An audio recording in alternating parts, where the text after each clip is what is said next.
Okay, nakarating tayo dito sa may Saigon Post Office. So ganito yung eksena dito.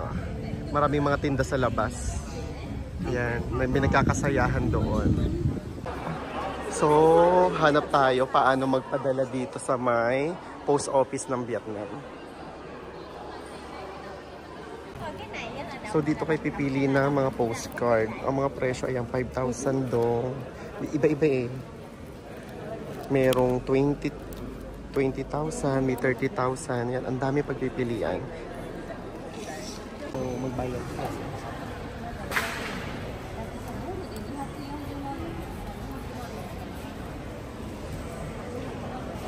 After nyong bumili ng postcard, pwede dito. Meron naman sulatan dito ng inyong message kung sino yung papadalhan ninyo.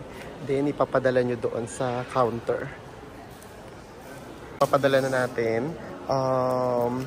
46K ang padala sa dalawa na. So ayan, nailagay na natin yung mga